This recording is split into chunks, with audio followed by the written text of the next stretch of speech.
మన ప్రభువును రక్షకుడైన యేసు క్రీస్తు అతి శ్రేష్టమైన నామాన్ని బట్టి ఈ ఉదయకాల హోసన్నా దైవ సందేశాలనే కార్యక్రమం వింటున్న దేవుని బిడ్డైన మీకు శుభం కలుగునగాక. నా దేవుని హస్తం మిమ్మల్ని మీ కుటుంబాలను మెండుగా దీవించునగాక.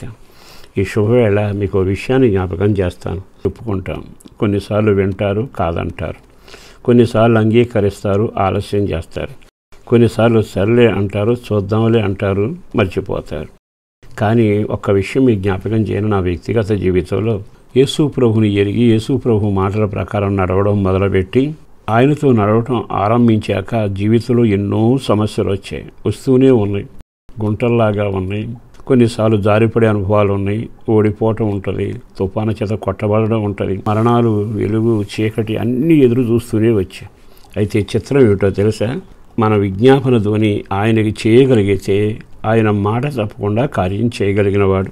ఇదిగో లేఖనాలు ఒక మాట, కీర్తనాకారుడు రాసిన 66:19 ఇలా రాయబడింది, ఆయన నా విజ్ఞాపన ఆలకించి ఉన్నాడు. ఎంత భరోసా అండి! ఆయన నేను చేసిన విజ్ఞాపన ఆలకించున్నాడు అంటే ఆలకించిన ఆయన మాట తప్పకుండా కార్యం చేస్తాడు. నువ్వు మొదలుగా చేయాల్సింది ఏమిటంటే విజ్ఞాపన ఆయన ఆలకించేట్టుగా చేయాలి. ఆలకించేటట్టుగా చేయడం అంటే అర్థం ఏమిటి? మనం కొంతమందిని పలకరిస్తాం, కొన్నిసార్లు తేలిగ్గా మాట్లాడుతాం, సమస్ఫూర్తిగా మాట్లాడి పెడతాం. కానీ అవసరం ఏం చేస్తుందో తెలుసు, మనిషిని వదలనివ్వదు. అవసరం అతను ఆ కాళ్ళ దగ్గర కూర్చోబెట్టి, అయ్యా నాకు ఈ సాయం చేస్తే నాకు చాలా ఇబ్బందిగా ఉంది, నాకు ఈ విషయంలో మీరు చేయాలి అని అతగాడిని ఊపిరాడనివ్వకుండా మన సమస్య పరిష్కారం చేసేట్టుగా, మన అవసరం ఏదైనా ఉంటే ఇచ్చేటట్టుగా అతగాడి దగ్గర మనం ప్రార్థన చేస్తాం.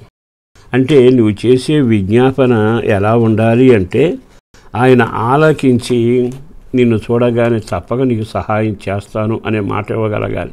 ఇంకొక మాట కూడా చెబుతాను, నువ్వు ఎప్పుడైతే విజ్ఞాపన చేస్తావో నీ ముఖ వర్చస్సును ఆయన గమనిస్తాడు.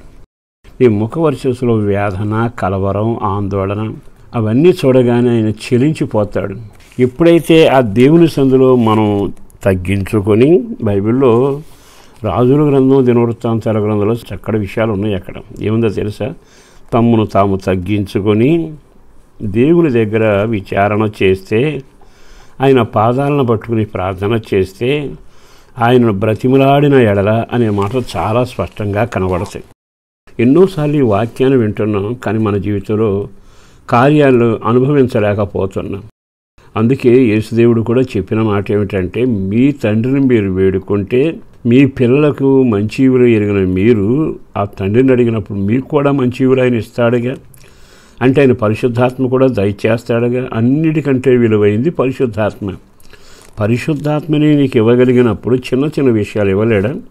తప్పక నీ విన్నపాన్ని అంగీకరిస్తాడు, ఆలకిస్తాడు. కనుక సిగ్గుమాలి మాటి మాటికి అనే పదం, ఆయన బ్రతిమిలాడిన ఎల్ల మరో పదం, ఆయనను వేడుకునేటప్పుడు ఆయన దాటి వెళ్ళక మునిపే ప్రార్థన చేయడం. కొన్నిసార్లు నీ ముఖం, నీ కన్నీళ్లు ఆయన కళ్ళ ముందు కనబడుతూ ఉంటే కన్నీళ్ళకు కాటా వేస్తాడు. అట్లాంటి విజ్ఞాపన ధ్వనిలోకి నీవు అలవాడబడాలి. ఆచారంగా ప్రార్థనలు చేస్తాం, దినచర్య ప్రార్థనలు ఉంటాయి, దానివల్ల పెద్ద ఫలితం ఏమి ఉండదు. కానీ ఎందుకో ఈ వాక్యం చదివినప్పుడు అనిపిస్తుంది, ఆయన నా ప్రార్థన ఆలకించి ఉన్నాడు, అంగీకరించినాడు. ఎంత మనోని చేత నువ్వు ప్రార్థన చేసి లేచేటప్పుడు ధైర్యం కలగాలి. నువ్వు ప్రార్థన చేసి ముగించేటప్పటికే నీ ముఖంలో వెలుగు కలగాలి. కారణం ఏంటంటే, నేను చెప్పినవాడు గనుడు, నా కార్యం జరగబోతుంది. ఆ విశ్వాసంతో పలికి చూడు. నీకు ఆటంకాలుగాను, అవరోధాలుగాను కొన్ని సంవత్సరాలకు గడిపించే సమస్యలకి సునాయాసమైన మార్గం సరళం చేయబడి దేవుడి జవాబు మీరు చూడబోతున్నారు. అనుభవించిన నేను సేవకుడిగా చెబుతున్నా, ఈ రోజు నుంచి మీ సమస్యలన్నిటికీ జవాబు కలుగునగాక. పరిశుద్ధుడును ప్రేమామడి నా ప్రభు, వందనాలయ. అపారమైన నీ ప్రేమను బట్టి ధన్యవాదాలు. నీ బిడ్డల క్షేమం కొరకు ప్రార్థన చేస్తుండగా కృప చూపి కార్యం చేసి విజ్ఞాపనకు జవాబు ఇచ్చి ప్రార్థనాపరులుగా స్థిరపరిచి నడిపించి మేలు చేసి కుటుంబంలో ఐక్యత, ప్రార్థన, పరిశుద్ధత, అభిషేకం అన్నీ సమాధాన సంతోషాలతో నింపండి. యేసు పేరట వేడుచున్నాం తండ్రి, ఆమేన్.